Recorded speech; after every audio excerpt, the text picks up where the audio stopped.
I'm great.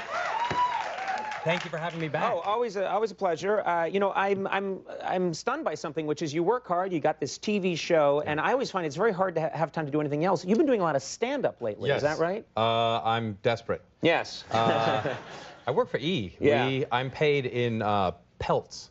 So I need to go. It can be valuable. I go make money. Yeah. We had 2 kids, so now I go away every weekend. When you go away, do you bring?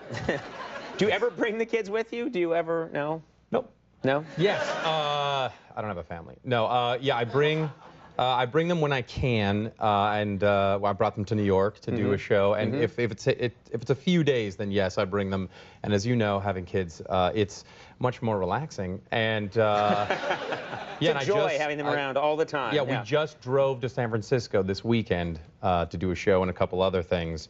And yeah, we brought them with, and 2 kids for 6 hours in the car. How did that go over in San Francisco? How did, you know, having the kids there? And... On the way to San Francisco, we were at an In-N-Out Burger, and my wife and my 3-year-old Eddie, they were walking out of the bathroom, and a little person was walking by my son, and my son, in full voice, goes, "What is that?"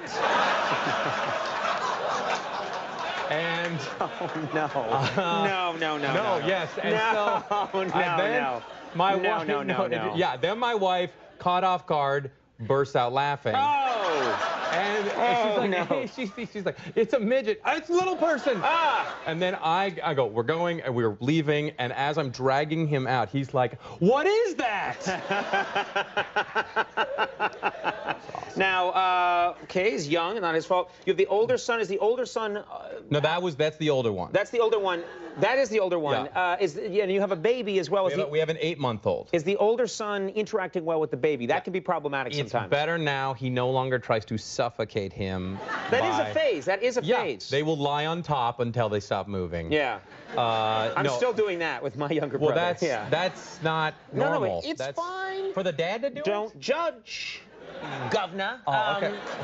He's watching on a monitor. Yeah, no, he's doing great. He's actually larger than Eddie, so that helps. Yeah, now when we brought Isaac home from the hospital, we had a family dinner, and Eddie does not eat anything. The older son doesn't eat. He gets his strength through photosynthesis, and and I was like, "Eddie," and the new Isaac is right there, and I was like, "Eddie, 2 more bites of fish, buddy." He's like, "Eddie, 2 more bites of fish," and he's like, I go, "Eddie, 2 more bites of fish," and he goes, "I don't want to eat fish.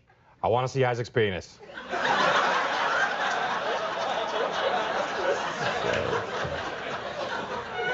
Really? Yeah. And so I thought it over, and I was like, okay. 2 more bites of fish, and I'll let you see Isaac's penis. And if you finish your potatoes, I'll let you play with his ass. These are good parenting skills. Yeah, he's horrible to small people. He's strange. Yeah, it's he saw the penis. What is that? Now, is this right? Am I getting this right? You have a brother who is an Episcopal priest. Yes, this is why we drove to San Francisco, because he got ordained as Episcopal priest. Wow. Yes. And you would think Episcopal priest, San Francisco equals gay. Yeah. No, he's not. He's not gay. I wouldn't have thought that, and I distanced myself from that comment. I understand. No, and so he got ordained, and he got his son baptized in the same weekend, and it was a wonderful ecclesiastical weekend for the entire family. Is that weird that here you are, you're this comedian on television, and your brother is preaching? Right. In churches. Right. I feel like we do the same thing. Except he wears robes and talks about, you know, avoiding sin and focusing on God and not yourself, and then we cover Tyra. And it is we're basically doing the same thing. I understand. He talks, I'm a glorified weatherman. That's the only difference. So. Now, well, he doesn't have a television. He doesn't have a television? No. Does he have any idea then what your show is like? Not until iTunes came along. He had no clue what I was doing every week. And then I would go, "How many of your friends' brothers have a TV show?" And then he's like, it's on E. And I'm like, okay, you're right. He had to take you down a notch. Yeah, that's basically how it went. Well, okay, on your show, The Soup, you talk a lot about these various reality Yes. stars, and you give people a hard time. Yes. Who has anyone gotten angry lately? I know you're always annoying somebody. You're always getting an angry phone call. Who lately have you upset? We upset Hugh Hefner, or as at E we call him, Grandpa. And what did you do that upset Hugh Hefner? I would think that would be a guy who doesn't care about anybody saying anything. you would think, Yeah. but he's deeply concerned. And we showed, it wasn't the clip we showed of him, and it wasn't the punchline, it was the setup where we said, hey, not getting enough football on Sundays? Well, tune into E and watch three playmates push around an old piece of leather. And he called. He called you? He knew. He called you? He called and knew my name, and he was like, what's going on down there?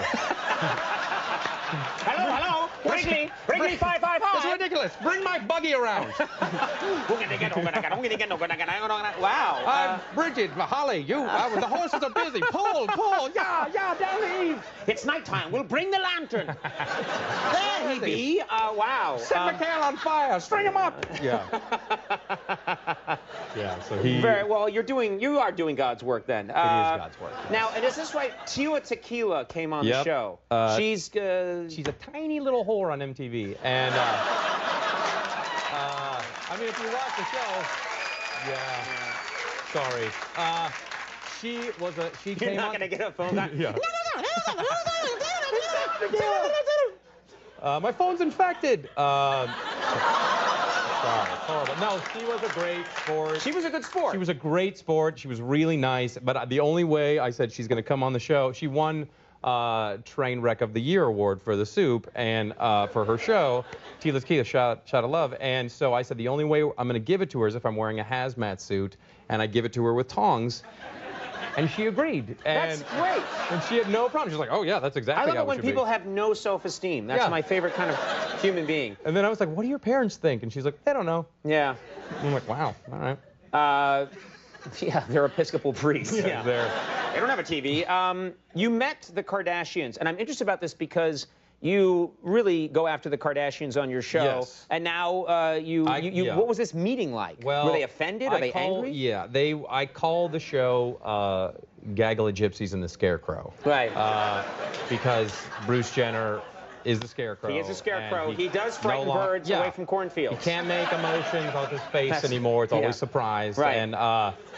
And I went to this photo shoot, and I met them there, and I was scared they were going to shoot me with their Armenian crossbow or whatever it was. Yeah. And I met the two other sisters first. Right. There's Kim, and then there's the two other There's ones. Courtney and Chloe, who were like the ones that Goldilocks didn't choose. They are like George and Lenny from Of Mice and Men. Right. One's really big. Tell me about tiny. the rabbits, Chloe. Right. Yeah. And that's exactly. Don't worry, Courtney. We're gonna get to that promised land. So Courtney, then the little one walked up. She's like, hey, Joel, and she's like, we really like your show, and I'm like, really? Because I've called you dead behind the eyes on national television like 300 times. And he's like, hey, how are you like? And the big one was like, we love it on my show. I'm like, damn. What are you talking about? All right. Now suddenly she's Baloo the bear from Jungle Book. They're like Master Blaster from Beyond Thunderdome. He's like, I'm so hungry. Sorry. Horrible. Don't be sorry. It's all good. They're going to shoot me with their Armenian crossbow. No, they won't. No, they won't. Smell like hummus. I'm getting you off the air before your life is threatened. The Soup airs Friday nights at 10 on E, and Joel's performing at the Wilbur Theater in Boston on New Year's Eve and at the Murat Theater in Indianapolis Friday, January 16th. You're going to come to both, right? I'm coming to both. Yes, I am. We're very excited you're coming to Los Angeles. Yeah, well, thank you very much. And you know what? Thrilled that you could be on the show. You're a very funny guy. Man. And always a pleasure. Yes. Good man. Joel McHale. I'll be right back with the Gaslight Anthem. Stick around.